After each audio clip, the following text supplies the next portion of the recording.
Halo teman-teman, bagaimana kabarnya hari ini? Gimana, masih suka ngopi di rumah tetangga, sambil ngomongin orang? Kembali lagi bersama saya, yang akan selalu menemani hari-hari kalian agar kalian tidak merasa kesepian.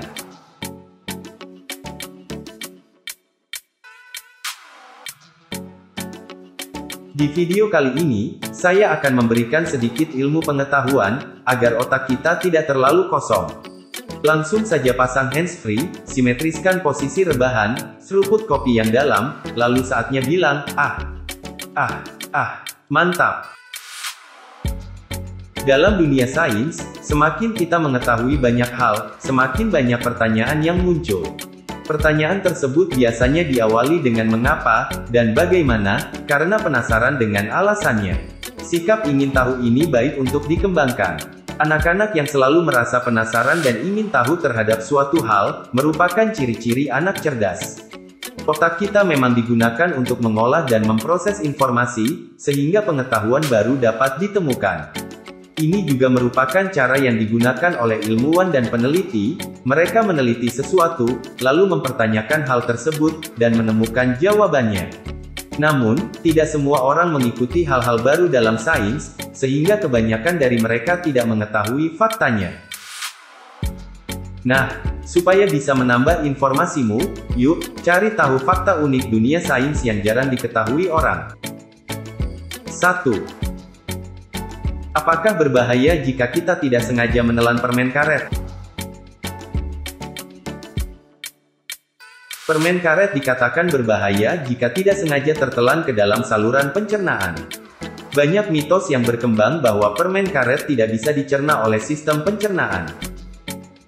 Faktanya, meskipun lambung tidak bisa mencerna permen karet tetap bisa keluar dari tubuh. Polimer karet tahan terhadap asam lambung, sehingga sulit dicerna. Bagian dari polimer karet tersebut berpindah ke usus besar dan dikeluarkan. Begitu juga dengan biji-bijian, seperti biji jeruk yang tertelan secara tidak sengaja. Sistem pencernaan kita yang canggih mampu mengeluarkan berbagai makanan yang tidak dapat dicerna hampir setiap hari. Gimana menurut kalian? Apakah kalian pernah tertelan permen karet? 2. Mengapa kura-kura dan penyu bisa berumur panjang? Sering ditanyakan banyak orang, mengapa kura-kura dan penyu bisa berumur lebih panjang dibandingkan hewan lain? Bahkan ada seekor kura-kura yang berusia 189 tahun dan diberi penghargaan sebagai hewan darat tertua di dunia oleh Guinness World Records. Nah, untuk menjawab pertanyaan tersebut, mari simak penjelasan dari para ilmuwan melalui live science berikut ini. Menurut Jordan Donini, Profesor Biologi dan Ekologi Penyu dari Florida Southwestern State College, mengatakan penyu bisa hidup selama 50-100 tahun.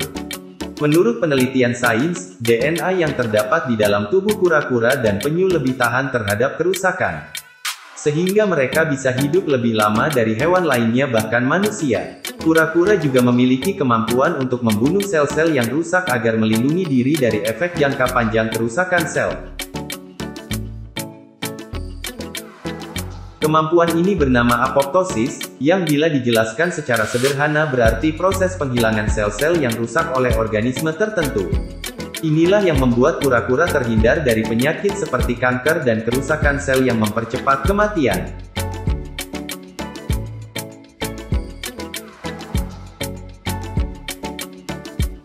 Tiga.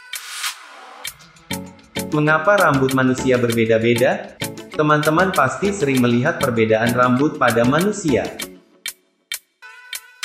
Ada yang rambutnya keriting, ada yang lurus, ada yang berwarna coklat, ada yang hitam. Setiap manusia memiliki genetik yang berbeda, yang diturunkan dari orang tuanya. Setiap genetik dari orang tua membawa sifat dominan dan resesif.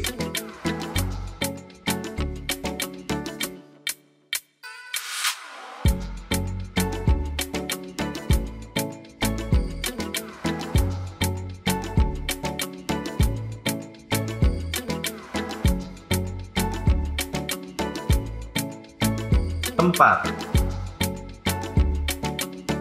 Mengapa matahari berubah jingga ketika menjelang senja? Pertanyaan ini merupakan hal yang dekat dengan kita. Kita sering bertanya-tanya, mengapa matahari akan berwarna putih terang ketika siang, namun berubah oranye kejinggaan ketika senja. Dilansir dari National Geographic Indonesia, seorang ahli meteorologi dari Australia bernama Adam Morgan mengatakan bahwa ketika terbit dan terbenam, matahari sedang berada di posisi rendah pada cakrawala. Ketika berada di posisi ini, sinar matahari harus melewati berlapis-lapis atmosfer untuk bisa terlihat oleh mata manusia. Nah, pada saat sinar matahari menabrak lapisan atmosfer, cahayanya akan terhambur. Penghamburan cahaya ini juga dipengaruhi oleh beberapa hal, di antaranya debu, asap, dan partikel lain yang berada di udara. Partikel-partikel inilah yang menimbulkan hamburan cahaya akibat pemantulan yang terjadi ketika sinar matahari mencapai bumi. Cahaya matahari terpancang melalui gelombang cahaya. Semakin panjang gelombang cahaya, maka semakin lama cahaya tersebut berhamburan di atmosfer. Spektrum cahaya biru memiliki gelombang yang lebih pendek dibandingkan dengan spektrum cahaya warna merah atau merah muda. Nah, ketika siang hari, lapisan atmosfer jumlah lebih sedikit, sehingga cahaya biru lebih mudah menembus masuk. Itulah mengapa di siang hari kita dapat melihat pemandangan langit biru. Ketika bumi berada jauh dari matahari, lapisan atmosfer yang harus dilalui matahari semakin tebal. Spektrum warna jingga, merah, dan kuning dapat menembus jarak atmosfer yang panjang. Lalu, terjadilah warna yang indah ketika terbit dan tenggelam.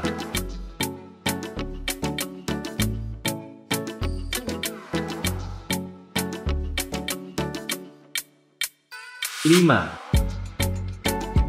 Apakah ikan juga bisa merasa haus? Sejauh yang kita tahu, ikan merupakan salah satu hewan yang hidup di dalam air. Namun, pernahkah ikan yang berada di dalam laut merasa haus? Apakah mereka juga meminum air dari laut? Secara singkat, jawabannya adalah ya, benar. Ikan bisa merasa haus dan harus minum dari laut atau habitatnya. Beberapa jenis ikan bertulang seperti ikan cod, tuna dan sebagainya, memiliki cara unik untuk memasukkan dan mengeluarkan air dari tubuhnya. Ikan juga bisa menelan air dan membuang air, seperti yang dilakukan manusia. Namun, mereka juga bisa memanfaatkan salah satu organ tubuhnya untuk membantu proses ini. Ikan menggunakan insang dan kulitnya untuk membuang air. Caranya, dengan mengendalikan kadar garam dalam tubuhnya. Tubuh ikan laut kurang asin daripada air laut, sedangkan tubuh ikan air tawar lebih asin daripada air tempat mereka hidup, sungai dan danau. Ikan laut bertulang terus-menerus kehilangan air dari tubuhnya, melalui proses yang disebut osmosis.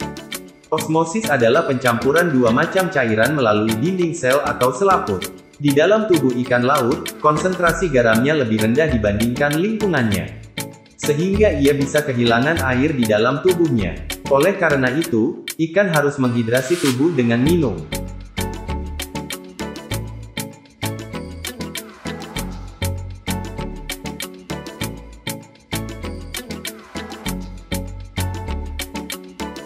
Itulah 5 fakta dunia sains yang belum banyak diketahui. Semoga, apa yang saya sampaikan, dapat bermanfaat, dan dapat mengisi waktu kosong kalian sebagai kaum rebahaners.